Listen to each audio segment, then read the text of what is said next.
Hello again, everybody. I'm back in the shop with a pretty special bike. This is a titanium 7 Tsunami, originally intended as a cyclocross bike, but it was ridden as in triathlons, hence the bar extensions here. This bike was about an hour away from me, from where I live. I went down, I met the gentleman's wife. For whatever reason, he stopped riding. He decided to sell it. We struck a deal, and I brought it home. Let's just go over it quick. It's got a mishmash of parts on it. It's got these XTR rear cantilevers, and it's got a set of XT front brakes, these older Sora 9-speed drifters, and of course the bar extensions. It's got a chromoly fork. I believe it's chromoly. I'll have to check that out. And what else? Ultegra triple crank, Ultegra rear derailleur, mismatched rims, and this old Specialized saddle. I weighed the bike as it is, and believe it or not, by the way, this is a 62. It measures 62 centimeters to the top of the top tube. From the center of the bottom bracket to the top of the top tube here measures 62 centimeters. So it's a big frame for a big person. This gentleman was 6'4" apparently. And but regardless, just the way it sits with the pump, with this big heavy saddle and the bar extensions and the bell and all this stuff on it, the bike weighs an incredible 23.4 pounds. So it's a pretty light bike. I'm thinking I want to make this into a nice gravel bike, gravel slash kind of like light bike packing bike. Maybe good for some overnighters or couple of 2-day trips. The cool thing about it is that it's got these rack mounts and some fender or rack mounts, whatever you decide to attach to it. So that's cool. And I already tried. It can take a 38 wide tire comfortably. A 42 wouldn't fit on there, but you might even be able to get a 40 wide tire on there. But the 38 fits beautifully. I have a set of Gravel Kings SKs that I tried on the back there. The front's not going to be a problem, obviously, but in the back, the 38s fit very comfortably. So, enough talking. I'm really excited about this one. Let's get started. All right, first things first, let's take off the wheels. It's got this nice cool chain hanger here. Old school, I like that.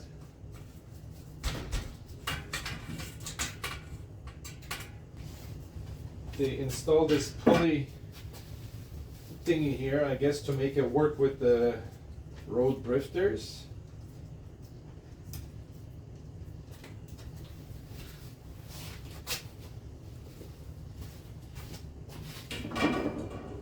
I'm thinking I'm going to go cantilevers here, front and rear, but we'll see. We'll do the chain next.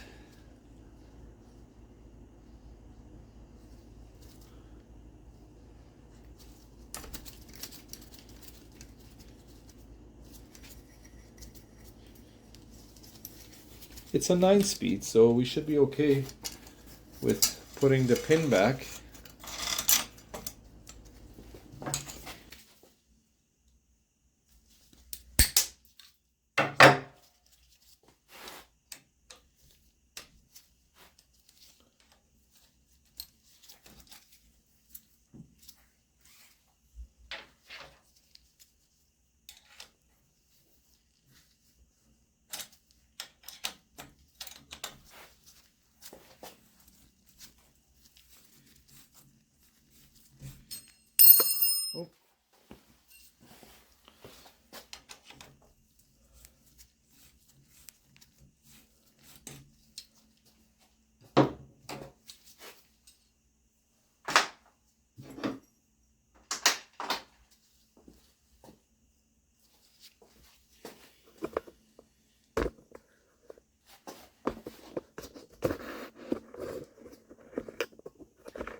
I should take off the accessories next, like the bottle cage and the pump.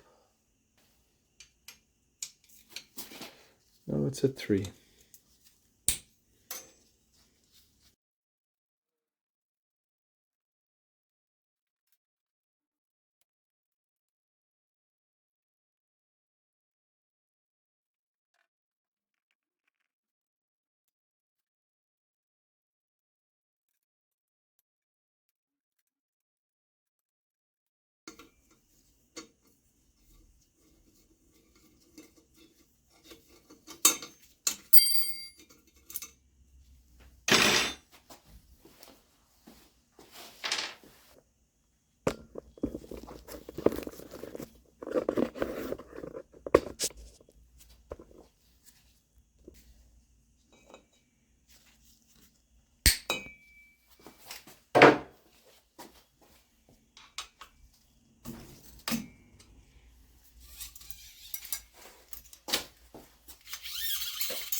Yeah, that bottom bracket is not going to be fun to pull out. I don't have the right tool for it. And I'm not really keen on hammering out that lock ring. So we'll see. how we're gonna handle that when we get to it. I think that's a 9. I want to say it's a 9.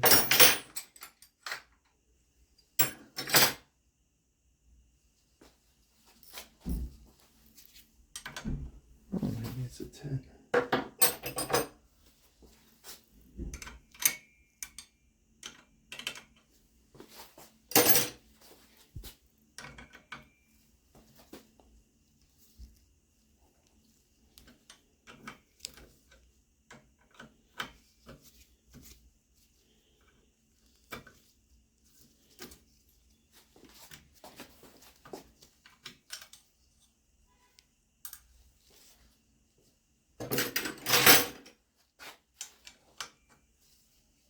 Oh, that was loose.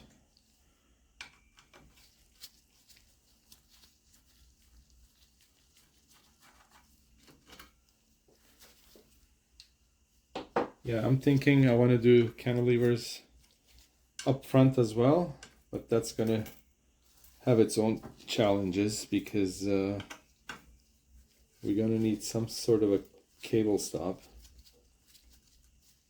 and also I'm gonna have to find a set of calipers, a single set of calipers.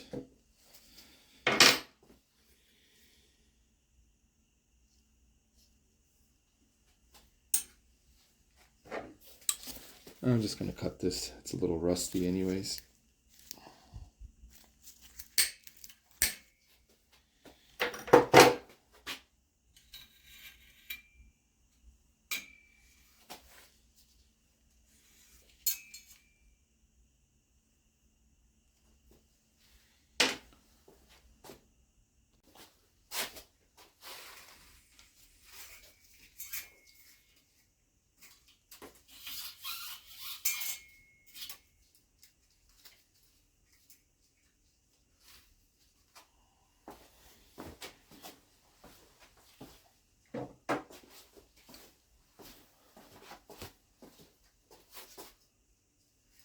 Must have had some sort of an old school computer on here with the wires.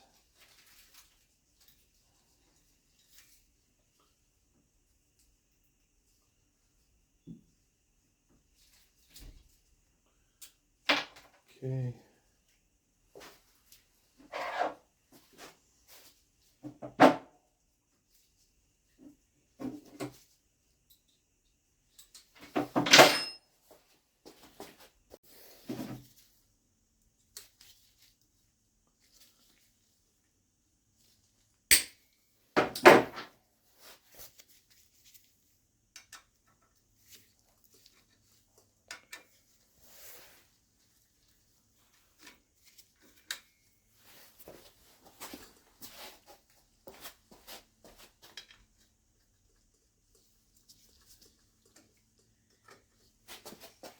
Yeah, I don't know why they would have a mismatched set of brake calipers.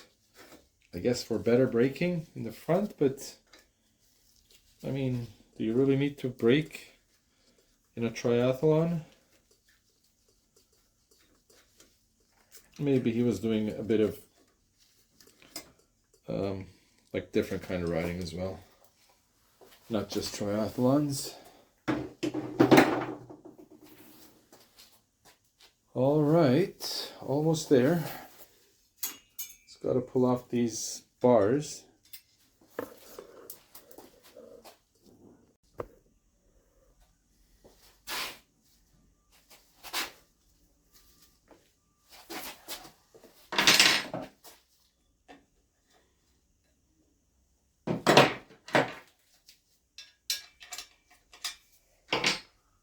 It's probably a 6. Take a look. Oh no. Yeah, it is a 6. Oh boy. Oh wow.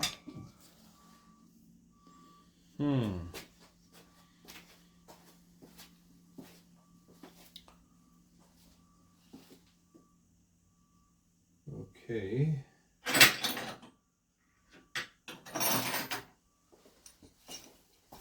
this doesn't become a problem. The rest of the parts are coming out like butter. Oh boy. Okay, I think we got it.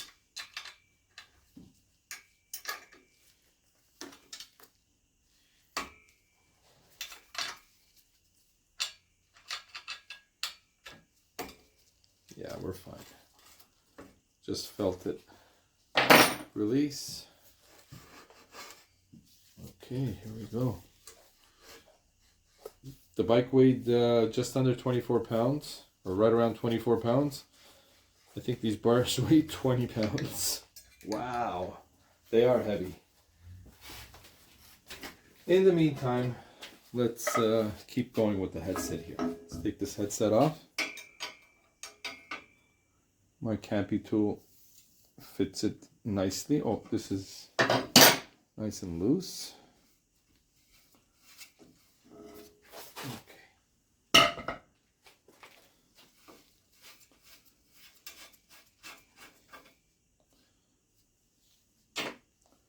Yeah, I'm gonna have to watch some YouTube videos on that bottom bracket and see how that lock ring works.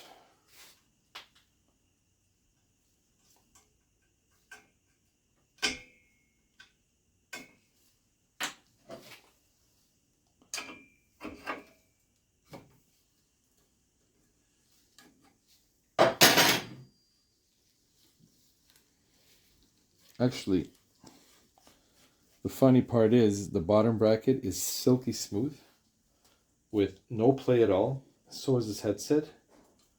But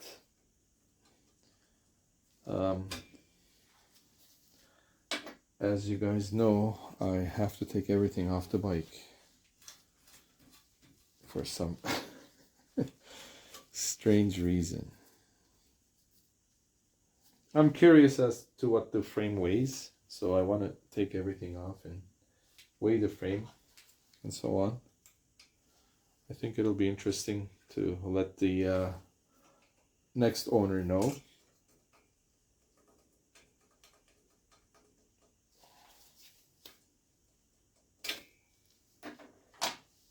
Okay.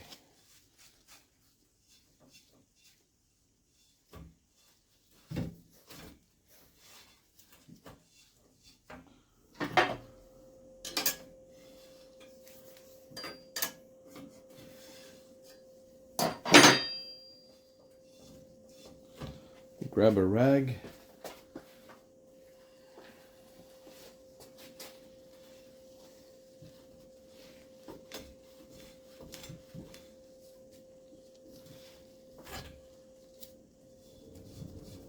Okay.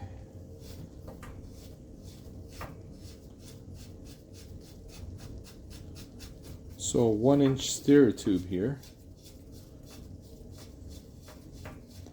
We're gonna have to get creative if we want to put a modern stem and a bar on this bike. But we'll think about that when we get to it.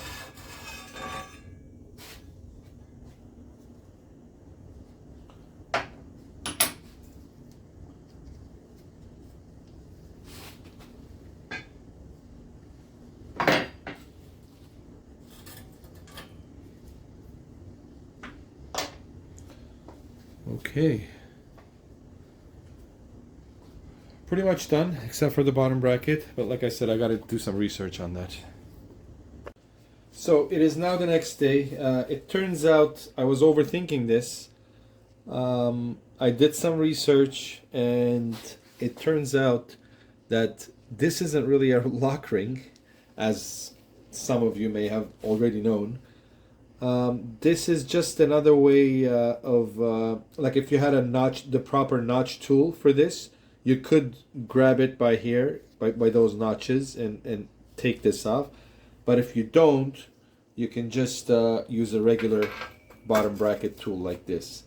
The other bad thing about this at the moment is that I usually put this tool onto here, fasten it, and this thread fastens onto the thread of a regular bottom bracket, but because this is an Octalink, there's no threads in here in the axle, and I'm not going to be able to do that. I do have a longer rod.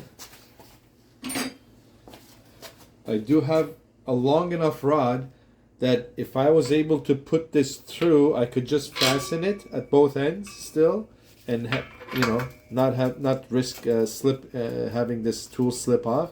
But the hole in the middle of this axle is not big enough, so I'm just going to take a chance and put this on as well as I can and crank on it and hope that it comes loose without slipping off. So let's do it.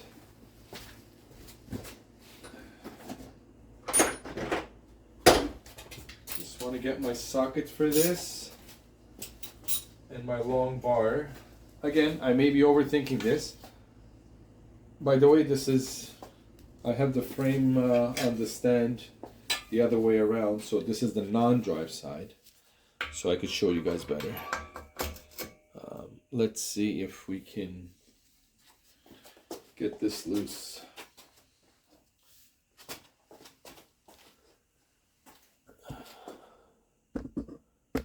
Let's go like this. So I'm going to put as much pressure as I can inwards.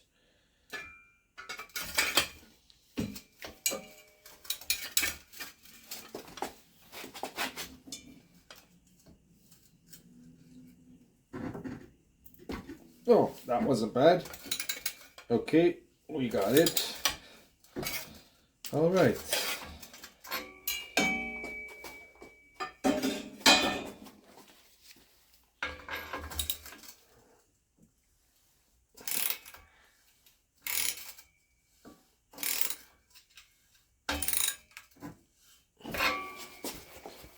Oh, let's go this way a bit.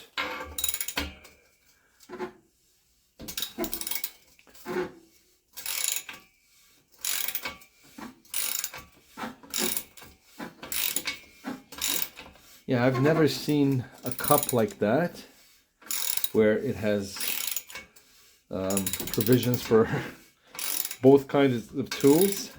When I saw that ring there, so I thought it was automatically a lock ring, which didn't make sense. I mean,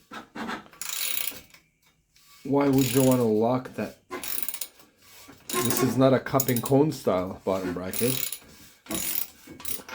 So, but in any case, glad it worked out. So we'll get that off and turn the frame around and do the other side.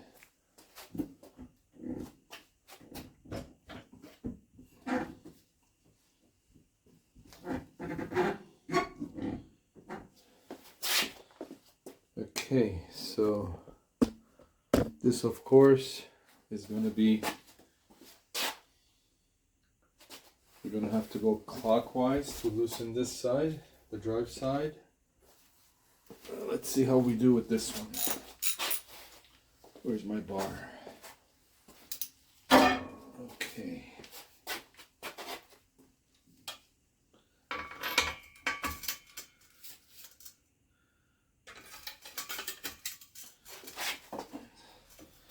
Get in here.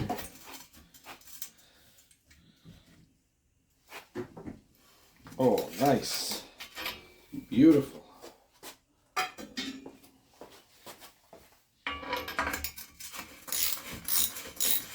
Good old titanium. No corrosion. Okay, that was easier than the non-drive side. Beautiful. Wow, things are looking great here. I may use this bottom bracket and the crank. I don't know. I'm gonna have to decide. But anyways, we got everything off the frame.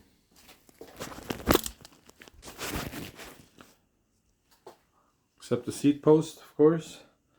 I gotta weigh the frame. I'm curious as to what it weighs. So we'll see.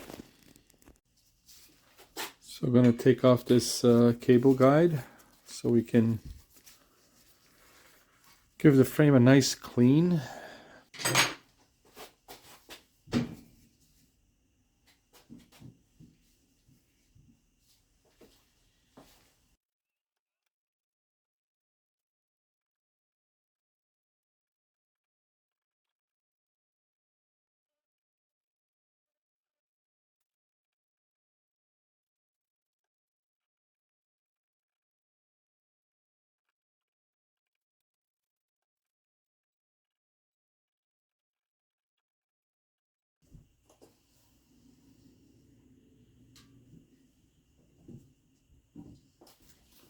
So just going to start to clean up the forks here.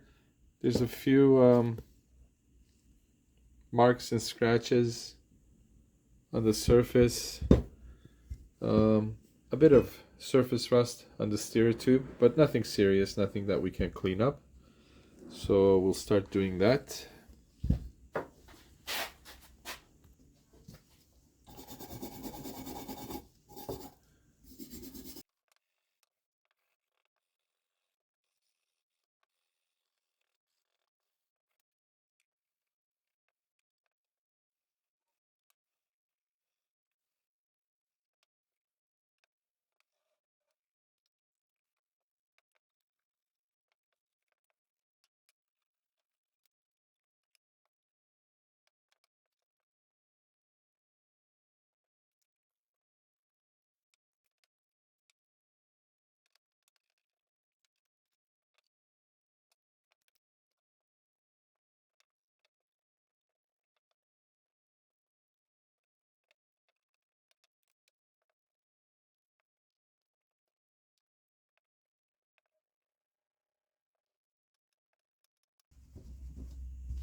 Okay, I'm gonna get started on the rear derailleur. It's a nice piece, it's an Ultegra. Um, it'll handle the cassette that I'm planning on putting there, which is gonna be like a 9-speed 1136. But this has got quite a few scratches on it.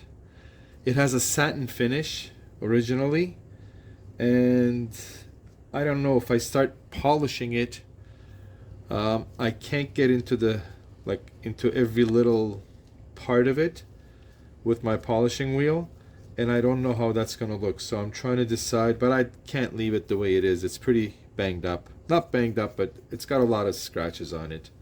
So I'm gonna take it apart first and start to polish a little part of it, like maybe around somewhere that can't be seen easily, and see what kind of a difference it makes, and then decide from there.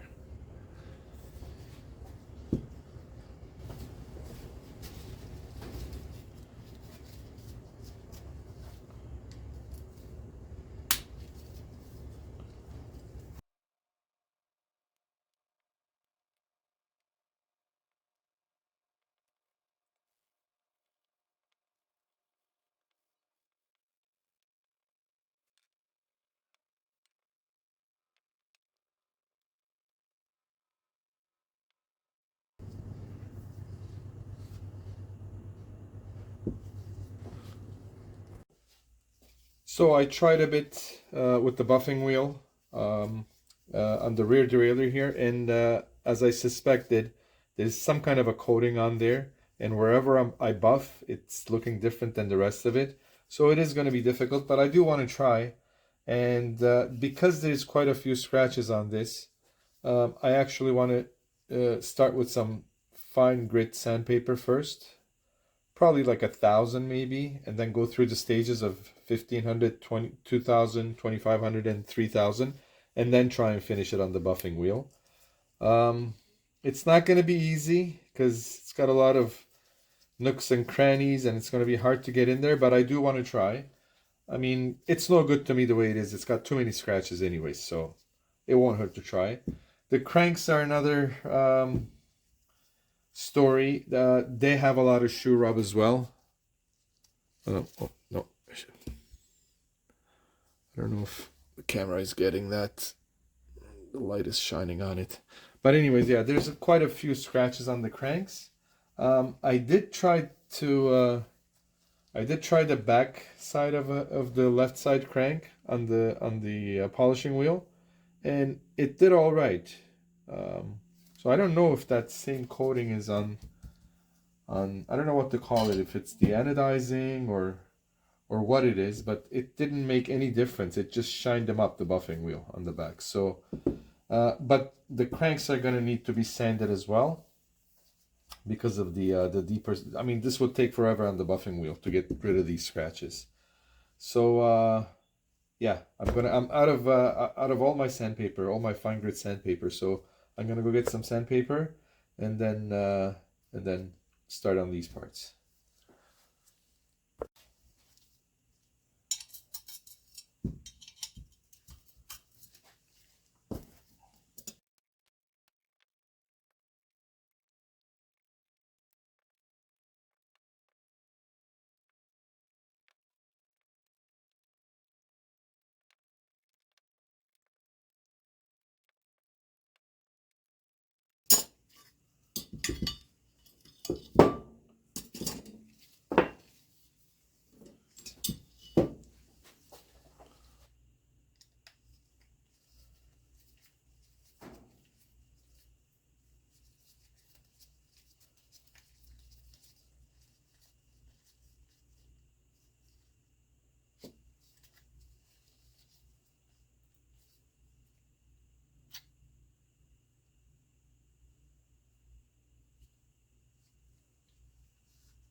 Okay, I finally finished polishing up the rear derailleur.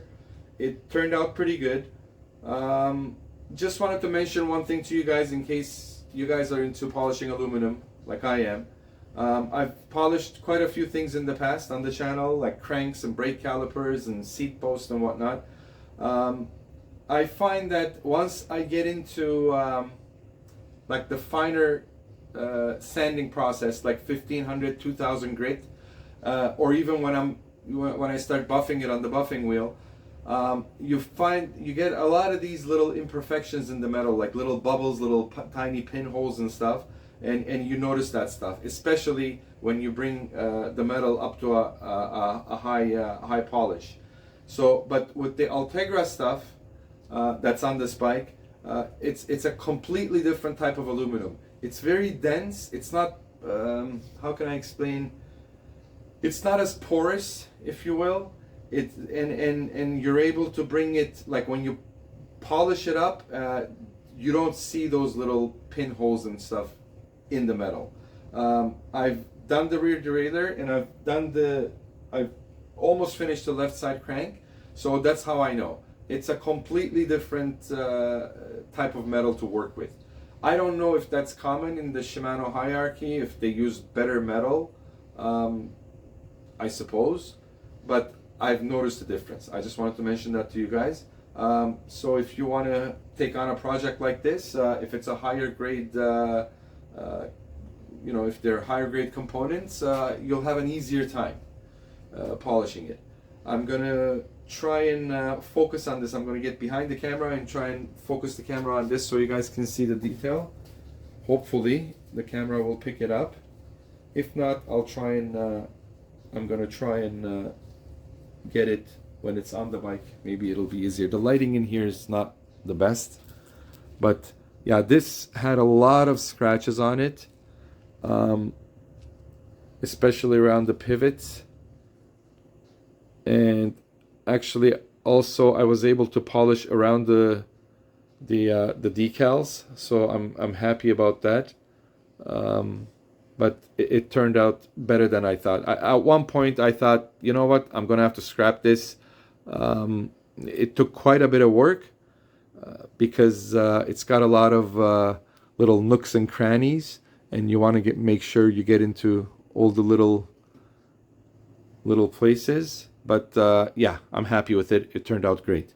So I'm gonna move on with the cranks.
Okay, it's time to address the wheel situation for this bike.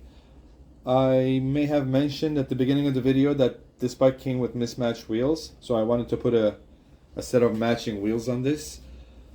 I found a set of wheels on Facebook Marketplace, a matching set of wheels. But okay, first and foremost, this bike has a 130 mil rear spacing.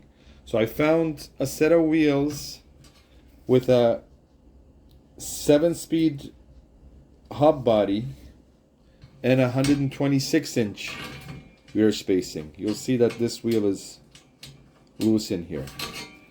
And also, the person that I got this pair of wheels from had an extra rear wheel with an 8-speed free hub body and 130 millimeter rear spacing.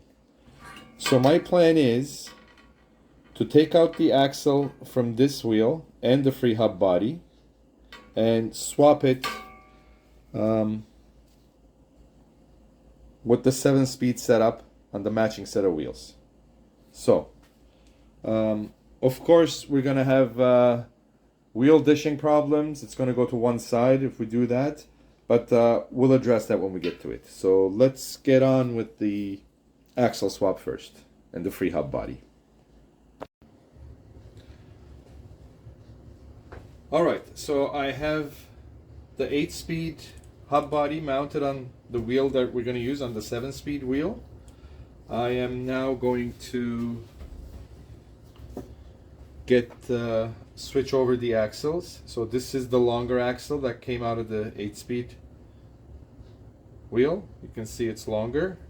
So the idea is to take all this stuff, put it on here, and install this on the 7-speed wheel. So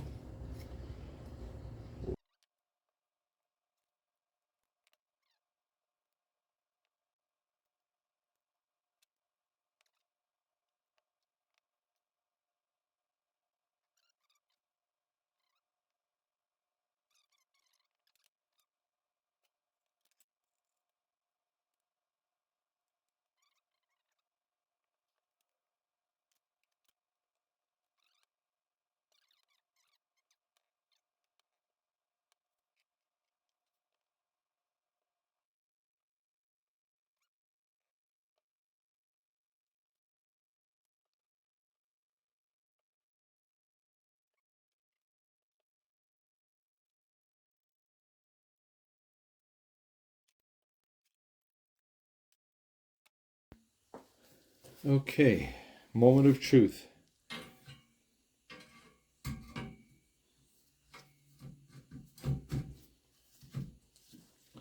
Okay, fits in there good. I'll bring the camera around. So, good news. We have, because of the spacer we added, we have more than enough room here, almost too much. So we can go with a thinner spacer on this side. And that's going to help things on the left side. Okay, let me just turn the camera. Where, see, we have about, I don't know, 6-7 millimeters of axle showing here for the dropout to sit on. And on this side, we don't have as much, which I'm not comfortable with. So if we go with a thinner spacer on the other side, that's going to bring out our axle out a bit, which should work out perfect. So I'm going to take this out, make all the adjustments, clean everything up, lube everything up, and then cut back in with the finish wheel.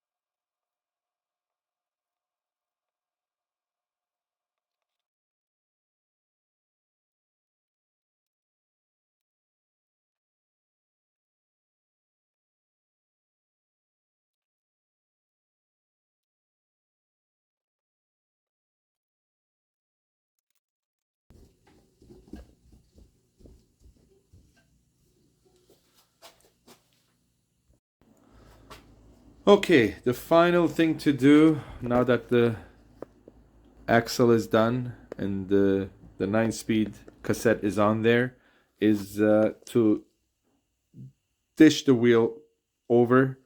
You'll notice, I don't know if the camera is getting that, but the rim is over. It's not exactly in the center here. It's over to the left side because we were playing around with the axle and the spacing. So and the way we do that is like just judging by how much it has to go here. I'm gonna loosen half a turn on the non-drive side and tighten half a turn on the drive side, and that should move it over.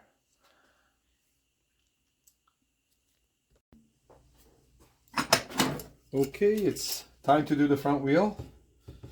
So we'll go ahead and finish that.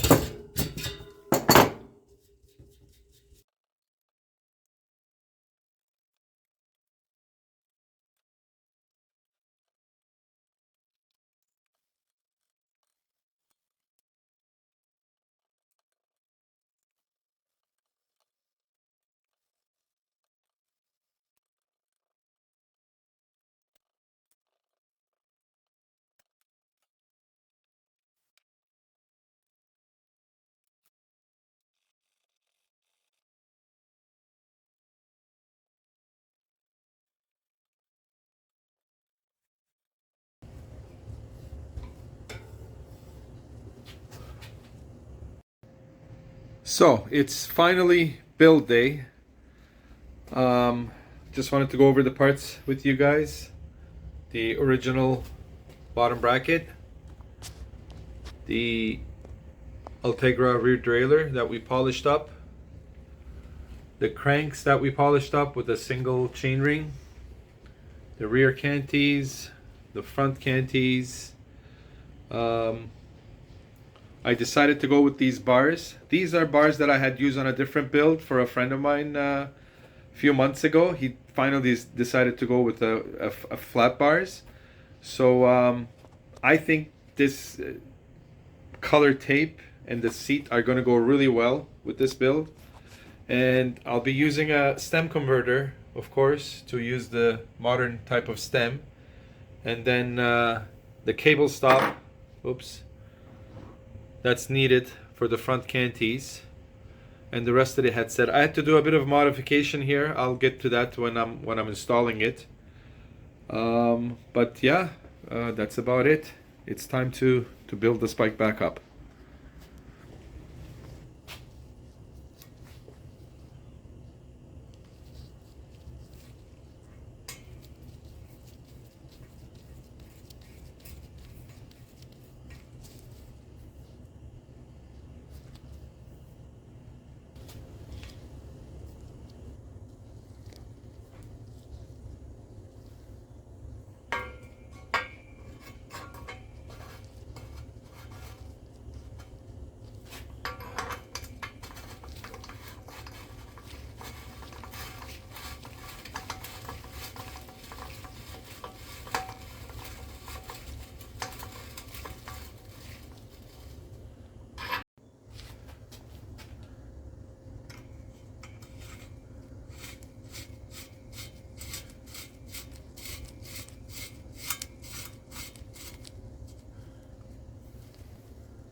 So I'm putting in this cable stop here that we're going to need for the cantilever brakes. And what I've done here, because I'm using a stem converter to be able to use a modern stem, so you want to make this transition as smooth as possible so it doesn't look all weird. Say if we were going, like if I were to put this in like this,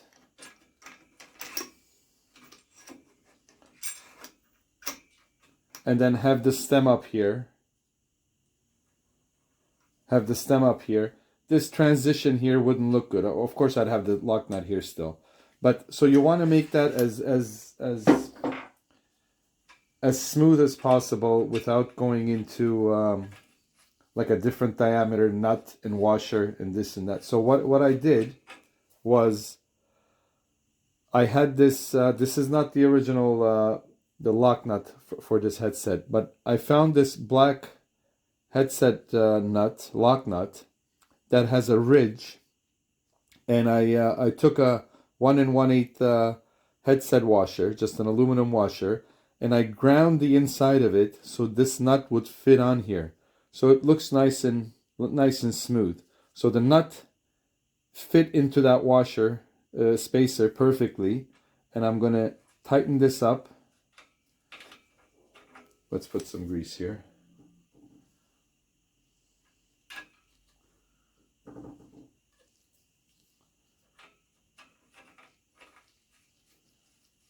Once I tighten this up,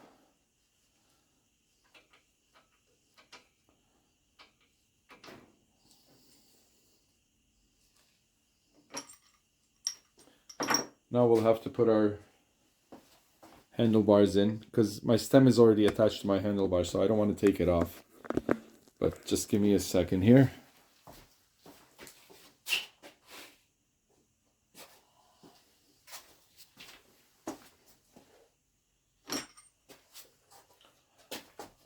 All right, so we're gonna put our stem converter here.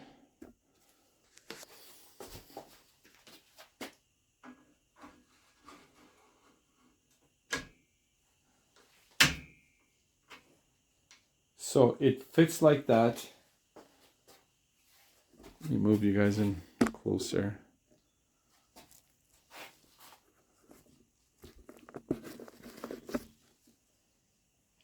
So that when it's all done, you have a nice and smooth transition here. You don't have the skinny steer tube or skinny washers showing here. So it's just looks, I mean, as best as I could with what I had. But you want this transition to be as smooth as possible. So we'll tighten this down.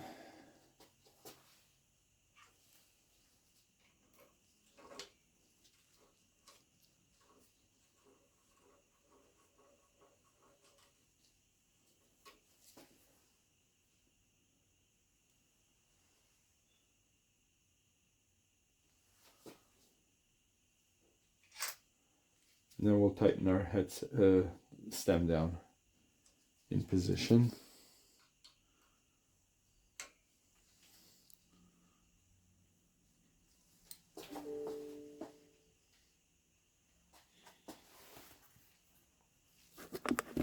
And that's how it looks finished.